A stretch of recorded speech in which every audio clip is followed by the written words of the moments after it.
गुलाम वंश कौन है? गुलाम वंश। गुलाम वंशचा पहिला गुलाम मोहम्मद गोरीची जेव्हा हत्या झाली, कोणाची? मोहम्मद गोरी। मोहम्मद गोरीची हत्या कधी झाली? 1206 मध्ये। मोहम्मद गोरीची हत्या झाली 1206 मध्ये। आता मोहम्मद गोरीला कोणती संतान नव्हती, मोहम्मद गोरीला कोणती संतान नव्हती, तर काय झालं? ज्या ज्या ठिकाणी त्यानं जे जे राज्य जिंकले तिथला जो मुख्य होता त्याला आपला गुलाम बनवला आणि त्याला राजकारण करू दिला, तिथला राज्यकारभार तोच सांभाळेल। ठीक आहे। तर मोहम्मद गोरीच्या मृत्यूनंतर 1206 मध्ये कुतुबुद्दीन ऐबक ना, काय नाव आहे? कुतुबुद्दीन ऐबक।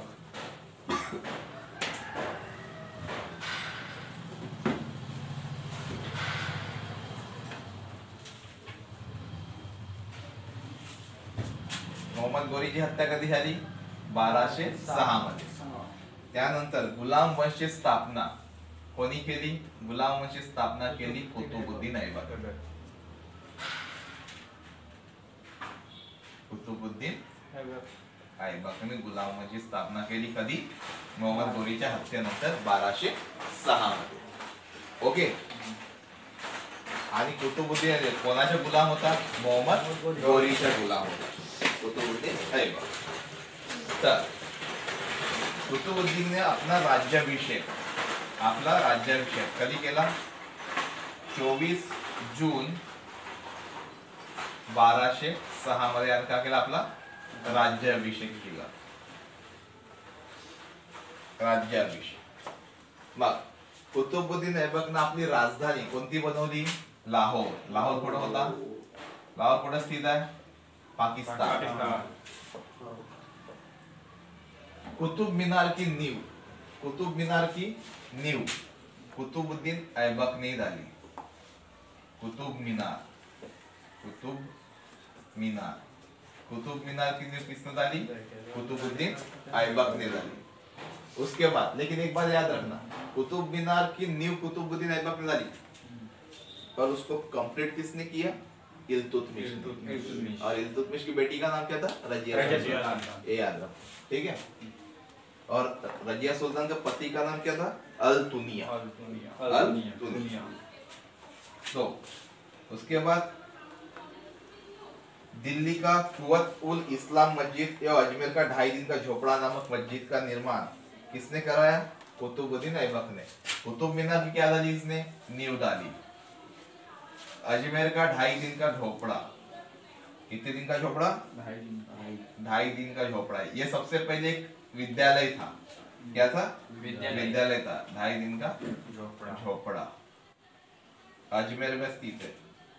और ये सवाल आता है, लाख बख्श कौन? लाख बख्श के नाम से किसे जाना जाता है? तो किसे जाना जाता है? कुतुबुद्दीन ऐबक को। क्या नाम से जाना जाता है? लाख बख्श। लाख बख्श का मतलब क्या होता है भैया? लाखों का दान देने वाला, मतलब एक करण से भी दानी था। लाख बख्श, लाखों से दान देने वाला। ले जाओ, बहुत है मेरे पास। ओके। प्राचीन नालंदा विश्वविद्यालय, नालंदा विश्वविद्यालय किसके लिए प्रख्यात थी? प्राचीन नालंदा विश्वविद्यालय, प्राचीन नालंदा विश्वविद्यालय किसके लिए प्रख्यात थी? गौतम बुद्ध के धर्म से रिलेटेड, गौतम बुद्ध की बड़े बड़े धर्म ग्रंथ लिखे गए थे, वो सब कहाँ स्थित है? प्राचीन नालंदा विश्वविद्यालय में। इब्न बतूता, चीनी यात्री, फाहियान, हैंसान, ये सब नालंदा विश्वविद्यालय में पढ़ने के लिए आए थे और यहाँ से गौतम बुद्ध के ग्रंथ और उनकी कुछ मूर्तियां ले जाने के लिए आए थे।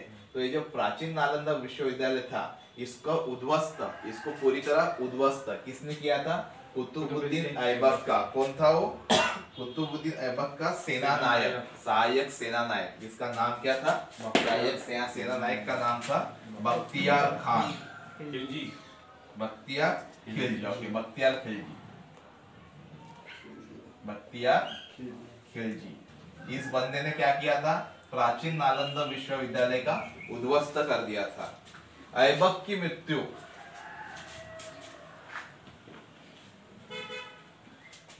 मोहम्मद ऐबक की मृत्यु, कुतुबुद्दीन ऐबक की मृत्यु 1210 में। मृत्यु कब हुई? 1210 में। क्या खेलते हुए? चौगान। चौगान मतलब पोलो, जो घोड़े के ऊपर बैठ के जो एक लाठी रहती है, उससे वो बॉल खेलते रहते घोड़े के ऊपर से। ओके, तो that is called as chaugan. और आज की भाषा में उसे क्या बोलते हैं? पोलो। पोलो खेलते हुए कुतुबुद्दीन ऐबक की घोड़े से गिरकर मृत्यु हो गई। आगे समझ में? तो 6 से 1210 तक कुतुबुद्दीन ऐबक ने इतना काम किया था। 24 जून 1206 को उसने अपना क्या किया? राज्याभिषेक किया। उसने राजधानी अपनी लाहौर बनाई, कुतुब मीनार की क्या डाली? नींव डाली। साथ में 2.5 दिन का झोपड़ा नामक मस्जिद का निर्माण किया। लाख बख्श के नाम से कुतुबुद्दीन ऐबक को जाना जाता था।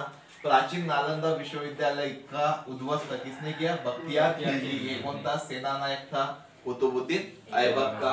और उसकी मृत्यु 1210 में पोलो खेलते हुए हुई थी। तो कुतुबुद्दीन ऐबक के बारे में इतना आपको याद रखना है।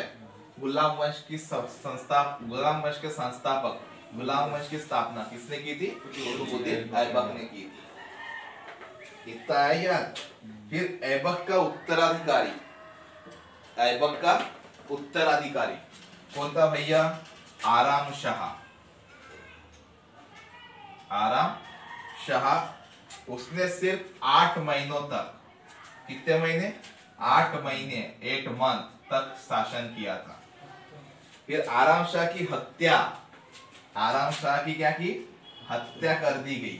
किसके द्वारा? इल्तुतमिश द्वारा। इल्तुतमिश द्वारा आराम शाह की क्या कर दी गई? हत्या कर दी गई। और 1211 में दिल्ली की गद्दी पर इल्तुतमिश बैठ गया। याद रहेगा? कुतुबुद्दीन ऐबक के बाद आराम शाह के बाद इल्तुतमिश। और इल्तुतमिश कब? इसने सिर्फ 8 महीने तक राज किया। 8 महीने तक राज किया मतलब ऐसा समझ सकते कि इसकी मृत्यु कब हुई थी? लगभग मार्च 1210 में। मार्च में हुई होगी मृत्यु। तभी अप्रैल से शासन चालू किया होगा। अप्रैल से शासन चालू किया होगा 8 महीनों तक। और अप्रैल से लेकर दिसंबर तक 8 महीने हो जाते हैं। और 1211 में इल्तुतमिश ने आराम शाह का मृत्यु का हत्या करके दिल्ली के गद्दी पर इल्तुतमिश बैठ गया। आगे समझ में? इतना था भैया इसका कारोबार। अब इसके बाद मेन रोल चालू होता है इल्तुतमिश का। किसका? इल्तुतमिश का मेन रोल चालू होता है। अपन ने यहाँ तक पढ़े कुतुबुद्दीन ऐबक को। अब यहां से चालू हो गया तुम्हारा इल्तुतमिश का। 1211 में गद्दी पर बैठा कौन? इल्तुतमिश। अब इल्तुतमिश के कारनामे जान लेते थोड़ा सा। इल्तुतमिश में कौन कौन से काम किया है, ठीक है? तो इल्तुतमिश तुर्किस्तान का इलबरी तुर्क था, जो ऐबक का गुलाम एवं दामाद था। कुतुबुद्दीन ऐबक का कौन था? गुलाम था और दामाद भी था, ठीक है? ऐबक की मृत्यु के समय वह बदायूं का गवर्नर था। लाइक अपन ने जानते हैं बिंदुसार अशोक के पिता थे। जब बिंदुसार राज्य कर रहा था तब अशोक किसी तो भी जगह का गवर्नर था। उसी हिसाब से जब कुतुबुद्दीन ऐबक राज कर रहा था तब इल्तुतमिश बदायूं का गवर्नर था। कहाँ का गवर्नर था? बदायूं का गवर्नर था। सब लिखा है, जाओ रेड वाला यूज करो। बदायूं का क्या था? गवर्नर था। फिर उसके बाद इल्तुतमिश लाहौर से राजधानी को स्थानांतरित करके दिल्ली ले गया।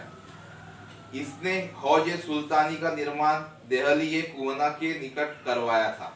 हौज सुल्तानी, तो इल्तुतमिश ने क्या किया, जब ऐबक ने लाहौर राजधानी बनाया था उसको स्थानांतरित करके कहाँ शिफ्ट किया, दिल्ली शिफ्ट किया, और इसने क्या बनाया था, हौज ए सुल्तानी, हौज ए सुल्तानी बनाया। इल्तुतमिश पहला शासक था जिसने 1229 ईस्वी सन में बगदाद के खलीफा से सुल्तान पद की वैधानिक स्वीकृति प्राप्त की थी।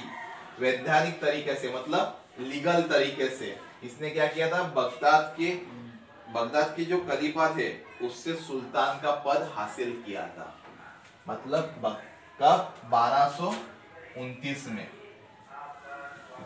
इल्तुतमिश ने बगदाद के सुल्तान से, बगदाद के खलीफा से सुल्तान पद, बगदाद के खलीफा से कौन सा पद, सुल्तान इल्तुतमिश, सुल्तान पद वैधानिक तरीके से स्वीकृति प्राप्त कर ली थी। इल्तुतमिश की मृत्यु अप्रैल 1236 में हो गई, अप्रैल 1236 में, मतलब 1211 से लेके 1236, कितना समय हो गया भैया, लगभग 25 साल, 25 साल तक इल्तुतमिश ने शासन किया। ओके, फिर उसकी क्या होगी, मृत्यु होगी। सूर्य निकलता है तो सूर्य डूबता भी है, आगे समझ में। अब इसकी मृत्यु होगी। अब इसकी मृत्यु के बाद इसका लड़का, इल्तुतमिश का लड़का, क्या नाम है इसका, इल्तुतमिश के बाद नहीं, चंगेज खां से बचने के लिए ख्वारिज़म के सम्राट जलालुद्दीन को इल्तुतमिश ने अपने यहाँ शरण नहीं दी थी, ये इंपॉर्टेंट नहीं है। इल्तुतमिश के बाद उसका पुत्र कौन, रुकनुद्दीन फिरोज, क्या नाम है इसका, रुकनुद्दीन फिरोज। रुकनुद्दीन फिरोज गद्दी पर बैठा। फिर उसके बाद में, लेकिन वह क्या था, एक अयोग्य शासक था, मतलब उसकी जो क्वालिफिकेशन थी, पात्रता थी, वो नहीं थी उस लायक कि वो शासन कर सके, वो एक अयोग्य शासक था। तो उसके बाद क्या हो गया, इसके अल्पकालीन शासन पर उसकी मां शाह तुर्कान छाई रही। मतलब नाम के लिए तो ये कर रहा था, नाम के लिए तो ये था, लेकिन उसका शासन कौन कर रहा था, इल्तुतमिश की पत्नी रुकनुद्दीन फिरोज की माँ, क्या नाम है इनका, उसकी माँ शाह तुर्कान, माँ कौन थी, शाह तुर्कान छाई रही। शाह तुर्कान के अवांछित प्रभाव से परेशान होकर तुर्की अमीरों ने रुकनुद्दीन को हटाकर रजिया को सियासत पर आसीन किया। अवांछित, अवांछित, लेकिन सही तरीके से नहीं, गलत तरीके से। अब उन लोगों को क्या लग रहा था, रुकनुद्दीन सिर्फ नाम के लिए, शासन तो उसकी माँ ही कर रही है, ठीक है, इसलिए इन्होंने क्या किए, रुकनुद्दीन को गद्दी से हटाकर उसके जगह किसे बिठा दिया गया, रजिया सुल्तान। किसने, तुर्की अमीरों ने, तुर्की अमीरों ने किसको, रजिया सुल्तान को सियासत पर बैठा दिया। और ये पहली महिला शासिका थी दिल्ली की। ऐसा सवाल आता है, उत्तर भारत की पहली महिला शासिका कौन थी, ऐसा एक सवाल आया था एसएससी जीडी के पेपर सेट में। ऑप्शन थे मुमताज, नूरजहां, रजिया सुल्तान, इनमें से कोई नहीं। तो आपको याद रखना है पहली महिला शासिका कौन थी, रजिया सुल्तान। तो तुर्की अमीरों मतलब तुर्क लोगों का एक गट था, ग्रुप था, जिसे तुर्की अमीरों के नाम से जाना जाता था। तुर्की अमीरों ने क्या किया, रजिया सुल्तान को गद्दी पे बिठा दिया, रजिया सुल्तान को गद्दी पे बिठा दिया। इस प्रकार रजिया बेगम प्रथम मुस्लिम महिला थी जिसने शासन की बागडोर संभाली। किसकी गलती की वजह से, रुकनुद्दीन फिरोज की गलती, क्योंकि अयोग्य था और अवांछित शासन उसकी माँ कर रही थी, इसलिए तुर्की अमीरों ने परेशान होकर इसको गद्दी से हटाकर रजिया सुल्तान को गद्दी पे बिठा दिया। फिर उसके बाद प्रॉब्लम कहां से चालू हो गई, अब यहाँ पर थी पर्दा प्रथा। कौन सी प्रथा थी, पर्दा प्रथा मतलब जो लेडीज है वो हमेशा बुर्का पहनकर ही रहेगी, अपना चेहरा किसी को नहीं दिखाएंगी, उनका जो लेडी लोगों का पहनाव है वो उसी में रहेंगी। अब रजिया सुल्तान लेडीज थी, वो बन गई सुल्तान, तो वो जो पुरुष सुल्तान रहते हैं उस हिसाब से चलती थी। अब कैसी चलती थी देखो, रजिया ने पर्दा प्रथा का त्याग कर तथा पुरुषों की तरह चोगा, काबा एवं कुला टोपी पहनकर राज दरबार में खुले मुंह से जाने लगी। ये हो गया एक लेवल ही क्रॉस कर देना उसके हिसाब से। अब रजिया ने क्या किया, पर्दा प्रथा का त्याग कर दिया, पुरुष की तरह काबा जो उनका पहनाव है और टोपी जिसे कुला कहा जाता है वो पहनकर खुले आम दरबार में घूमती थी खुले मुंह से। रजिया ने मलिक जलालुद्दीन याकूब को अमीर अकुर घोड़े का सरदार नियुक्त किया। अब उसने किया होगा अपने हिसाब से, जो भी उसके लायक उसको लगा होगा उस हिसाब से उसने घोड़े का सरदार नियुक्त किया।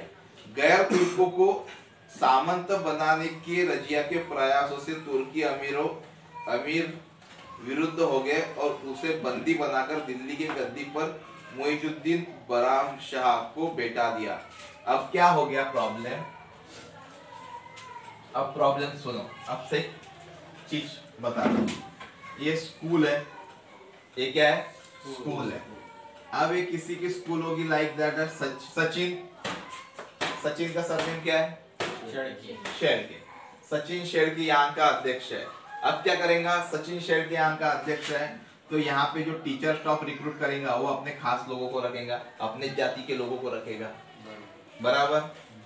चपरासी भी बनाएगा तो अपने जाति में जो कम लेखा जोखा होगा अपने पहचान के लोगों को बनाएगा। प्रॉब्लम क्या होगी, रजिया सुल्तान ने कहा कि जो गैर तुर्क थे, जो तुर्क नहीं थे, उनको सामंत बना दिया, उनको बड़ी बड़ी पोस्ट दे दी गई, जिस वजह से जो तुर्की अमीरों थे इनका हट गई और दुर्घटना घट गई। इन्होंने क्या किया, रजिया सुल्तान को बंदी बनाकर उसके जगह पर किसे,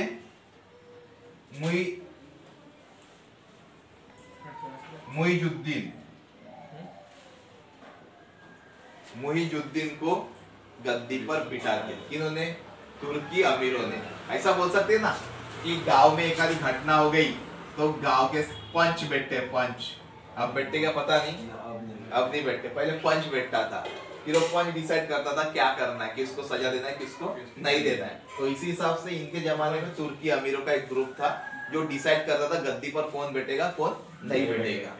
फिर उसके बाद मोइनुद्दीन बराम शाह, मोइनुद्दीन बहराम शाह को क्या हुआ, गद्दी पर बिठा दिया। रजिया की शादी, मैंने तुम लोगों को बताया था रजिया की शादी किसके साथ हुई थी, अल-तुनिया। आजकल ये नहीं रखते, आजकल की शादियों में अब ये चिन्ह चेंज हो गया, अब इसके जगह ये वाला चिन्ह रहता है। ओके, दिल है कि मानता नहीं। अभी हमारे यहाँ शादी हुई है घर के पास, तो इसके संग ये, तो ये वाला चिन्ह है, पहले रहता था स्वास्तिक का, अब ये नहीं रहता, अब ये ऐसा चिन्ह रहता है। ओके, तो हम ऐसे समझते कि रजिया सुल्तान की शादी, सॉरी रजिया सुल्तान की शादी अपने ये चिन्ह लगा दिया मैंने, इसके साथ हुई थी, अल-तुनिया के साथ, अल-तुनिया के साथ हुई थी। इससे शादी करने के बाद रजिया ने पुनः गद्दी प्राप्त करने का प्रयास किया लेकिन वह असफल रही। अल-तुनिया की मदद से क्या किया, रजिया ने फिर से गद्दी प्राप्त करने की कोशिश की लेकिन वह असफल रही। उसके बाद क्या हुआ, रजिया की हत्या 13 अक्टूबर 1240 में कर दी गई डाकुओं के द्वारा कैथल के पास। देखो ध्यान दो, रजिया सुल्तान और अल-तुनिया कहीं तो भी जा रहे थे, तो 13 अक्टूबर 1240 में डकैतों के ग्रुप ने उनको घेर कर मार दिया, इसलिए वो कहावत है रजिया गुंडों में फंस गई। आगे समझ में, ये है वो चीज। और उन्होंने क्या किया, रजिया सुल्तान और अल-तुनिया दोनों को खत्म कर दिया। उसके बाद अब यहाँ पे कौन बना था, मोइनुद्दीन बराम शाह। अब बराम शाह को बंदी बनाकर उसकी हत्या 1242 में, 2 साल बाद। मतलब सारा खेल गद्दी का है भैया, सारा खेल गद्दी का है, गद्दी पे बैठना है हमको। बराम शाह को 1242 में इसकी हत्या करके कर दी गई। उसके बाद दिल्ली का सुल्तान अल्लाउद्दीन मसूद शाह बना। कौन बना? अल्लाउद्दीन मसूद शाह। ध्यान दो, अल्लाउद्दीन मसूद शाह, ये क्या बना? दिल्ली का सुल्तान बना। हाँ, अब बात आ गई बलबन की। आ गई बलबन की बात। मैं इसके पहले भी बलबन की स्टोरी बता रहा था, अब बात आ गई बलबन की। बलबन ने षड्यंत्र के द्वारा 1246 में अल्लाउद्दीन मसूद शाह को सुल्तान के पद से हटाकर नसीरुद्दीन मोहम्मद को सुल्तान बना दिया।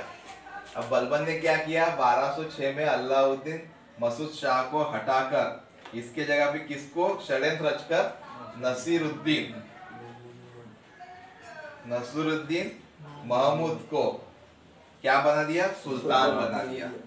नसीरुद्दीन महमूद ऐसा सुल्तान था जो टोपी सीकर अपना जीवन निर्वाह करता था। अब उसने क्या किया? ये जो बंदा था, कौन? बलबन, बड़ा शातिर बंदा था। इसने क्या किया? अल्लाउद्दीन मसूद शाह को षड्यंत्र रच के 1246 में गद्दी से हटा दिया। उसके जगह एक टोपी सीकर जीने वाला इंसान नसीरुद्दीन मोहम्मद को सुल्तान बना दिया। अब उसके आगे देखो उसने बलबन ने क्या किया। बलबन ने अपने पुत्री का विवाह नसीरुद्दीन मोहम्मद के साथ किया। बताया था मैंने, नसीरुद्दीन मोहम्मद के साथ क्या किया? बलबन ने अपनी पुत्री, किसकी पुत्री? बलबन की पुत्री, अपनी पुत्री का विवाह किया नसीरुद्दीन मोहम्मद के साथ। बलबन का वास्तविक नाम बहाउद्दीन, क्या था? बहाउद्दीन बलबन का वास्तविक नाम था। वह इल्तुतमिश का गुलाम था। मोहम्मद गौरी का गुलाम ऐबक, ऐबक का गुलाम इल्तुतमिश, इल्तुतमिश का गुलाम बलबन। आगे समझ में? तो उसके बाद तुर्कान ए चहलगानी का विनाश बलबन ने किया था। एक नाम है क्या, एक संगठन था तुर्कान ए चहलगानी। इसका विनाश किसने किया था? बलबन ने किया था। किसने किया था? बलबन ने किया था। अब उसके बाद क्या हो गया? 1266 में गयासुद्दीन बलबन के नाम से दिल्ली की गद्दी पर बैठा। अब ये यहाँ ध्यान दो थोड़ा सा, कब बैठा? 1266 में। इस बंदे ने क्या किया पता है? नसीरुद्दीन मोहम्मद से अपनी लड़की का विवाह किया, फिर नसीरुद्दीन मोहम्मद की हत्या कर दी गई इसके द्वारा, बलबन के द्वारा, और खुद 1266 में गद्दी पर बैठ गया। तुर्कान ये चहलगानी। अब इस यहाँ पर ये भी स्टोरी बता दो, तुर्कान ये चहलगानी क्या है? तुर्कान ये चहलगानी एक संगठन था, एक संगठन था जो सुल्तान डिसाइड करता था सुल्तान कौन बनेगा। अब समझो ये 10 लोगों का संगठन है, सुल्तान कौन बनेगा का। तो अल्लाउद्दीन मसूद शाह को किसी तो भी षड्यंत्र में रच के तुर्कान चहलगानी की मदद से इसने इसको सुल्तान के पद से हटाया और इसके जगह पे कौन लाया? नसीरुद्दीन मोहम्मद को। फिर उसने क्या किया? नसीरुद्दीन मोहम्मद को इसने सुल्तान तो बना लिया, लेकिन शासन कौन कर रहा था? इनडायरेक्टली बलबन कर रहा था। तो बलबन ने क्या किया? इसके अंडर में तुर्कान चहलगानी को खत्म कर दिया। मतलब अब कोई नहीं रहेगा राजा डिसाइड करने वाला। राइट, अभी रूस का जो राष्ट्रपति है व्लादिमीर पुतिन, 2042 तक उसने अपने आप को राष्ट्रपति घोषित कर दिया। खत्म का नहीं है वहां पे चुनाव, नहीं है कुछ, डायरेक्ट कर दिया अपने आप। आप समझो आज नरेंद्र मोदी है, उसने चुनाव आयोग को ही खत्म कर दिया, बन गया परमानेंट। उसी हिसाब से तुर्कानी चहलगानी इनको हटा दिया बलबन ने नसीरुद्दीन मोहम्मद की हत्या कर दी और 1266 में खुद सुल्तान की पद पर बैठ गया। मतलब उसने पंच लोगों का मंडली हटा दिया। आया समझ में? तुर्कानी चरगानी। फिर उसके बाद क्या हुआ? गयासुद्दीन बलबन के नाम से दिल्ली के गद्दी पर बैठा। यह मंगलों के आक्रमण से दिल्ली की रक्षा करने में सफल रहा। मंगल लोगों ने आक्रमण किए थे, उसको किसने? बलबन ने बचाया था दिल्ली को। सीरी नामक नया नगर बलबन ने बसाया था। कौन था? सीरी नामक नया नगर बलबन ने बसाया था। राज दरबार में सिजदा एवं पेबोस प्रथा की शुरुआत बलबन ने की थी। सिजदा बलबन ने फारसी रीति रिवाज पर आधारित नवरोज, फारसी साल का पहला दिन उत्सव को प्रारंभ किया। राज दरबार में सिजदा मतलब झुकना, झुक के सलाम करना, और पैबोस मतलब पैरों पर, घुटनों पर बैठ जाना, मतलब झुक कर राजा को सलाम करना। ये दो प्रथाएं की क्या की? शुरुआत की। उसके बाद अपने विरोधियों के प्रति बलबन ने कठोर लोह और रक्त की नीति का पालन किया। किसके प्रति? अपने विरोधियों के प्रति। नसीरुद्दीन मोहम्मद ने बलबन को उलुग खां की उपाधि प्रदान की। बलबन आकेट अभियान के बहाने अपनी सेना को लंबी दूरी तक कवायद कराकर दुरुस्त रखता था। कमांडर्स, हाउस द जोश रहता है ना आर्मी वालों का घोषवाक्य। उस हिसाब से ये बंदा क्या करता था? अपनी सेना को लंबी दूरी तक ले जाता था, उनकी कसरत वगैरह कराता था और उनको मजबूत रखता था। उसके बाद बलबन के दरबार में फारसी के प्रसिद्ध कवि अमीर खुसरो, नाम याद रखो, अमीर खुसरो, ये किसके दरबार में था? बलबन के दरबार में था। ये वो अमीर हसन, अमीर खुसरो और अमीर हसन, ये दो लोग थे बलबन के दरबार में। उसके बाद गुलाम वंश का अंतिम शासक शमसुद्दीन कैमूर, अंतिम कौन बना? शमसुद्दीन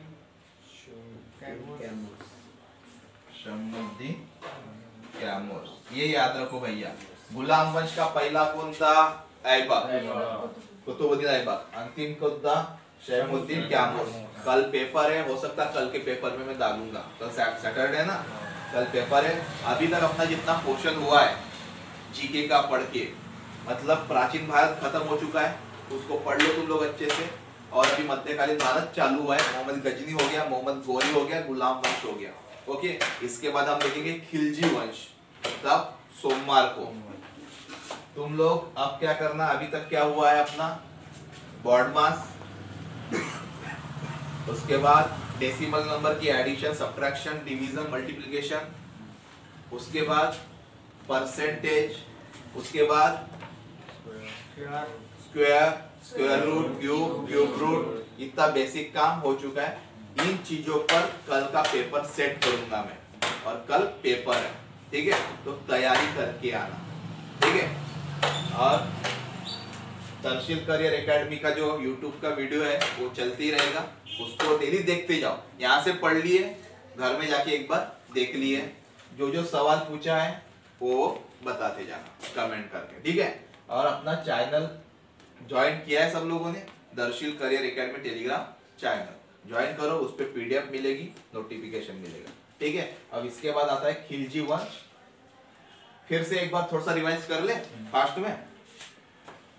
गुलाम वंश की नींव किसने डाली? कुतुबुद्दीन ऐबक ने। कब डाली? 1206 में। उसके बाद 1210 में उसकी पोलो खेलते हुए मृत्यु होगी। उसने कुतुब मीनार की क्या डाली? नींव डाली। 2.5 दिन का झोपड़ा ये भी उसने बनाया।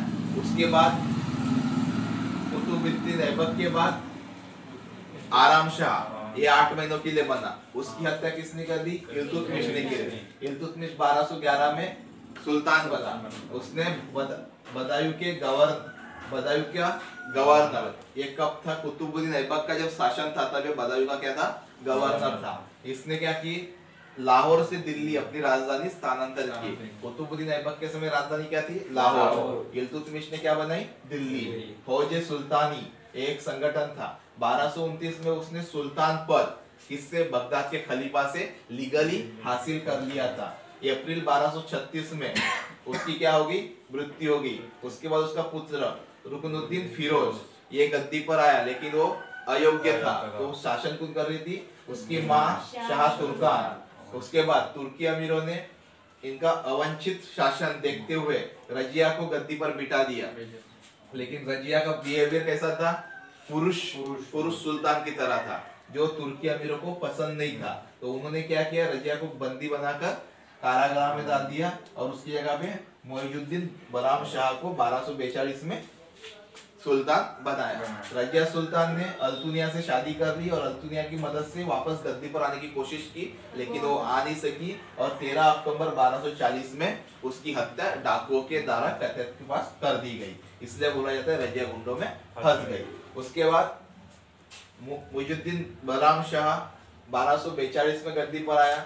फिर उसके बाद में उसकी हत्या अलाउद्दीन मसूद शाह, उसके बाद में अलाउद्दीन मसूद शाह गद्दी पर आया, जिसको कोई षड्यंत्र रचकर तुर्कान या चहलगानी की मदद से बलबन ने इसको गद्दी से हटाकर इसकी जगह नसीरुद्दीन मोहम्मद को गद्दी पर बिठा दिया। नसीरुद्दीन मोहम्मद कौन था? नसीरुद्दीन मोहम्मद एक टोपी सीकर जीवन व्यतीत करने वाला व्यक्ति था, जिसे उसने सुल्तान बना दिया। उसके बाद बलबन ने षड्यंत्र क्या रखा? इससे अपनी पुत्री का विवाह करा दिया और उसके बाद तो बलबन ने ये शासन कर रहा था, लेकिन इनडायरेक्टली शासन बलबन, ये नाम मात्र था, शासन बलबन कर रहा था। इसने क्या किया? जो उनका एक ग्रुप था तुर्कान चहलगानी, जो सुल्तान की नियुक्ति करता था, उसको हटा दिया और नसीरुद्दीन मोहम्मद का हत्या करवाकर खुद 1266 में गद्दी पर बैठ गया। किस नाम से? गयासुद्दीन बलबन के नाम से। उसके बाद गयासुद्दीन बलबन ने सीरी नामक नगर की स्थापना की और अमीर खुसरो और अमीर हसन ये विख्यात गायक लोग बलबन के दरबार में रहते थे। और गुलाम वंश का अंतिम शासन कौन था? शमुद्दीन तैमूर। आया समझ में? पहला याद रखना कुतुबुद्दीन ऐबक, अंतिम याद रखना शमुद्दीन तैमूर। ये सवाल पूछ रहा है रजिया सुल्तान किसकी बेटी थी? तो किसकी बेटी थी? इल्तुतमिश की। और इसके ऊपर के क्वेश्चन में तुमको टेलीग्राम पे दिया हुआ है, वो पढ़ के आना। हो सकता है उसमें से एक दो क्वेश्चन कल मैं पेपर में डाल दूं। ठीक है, चलो।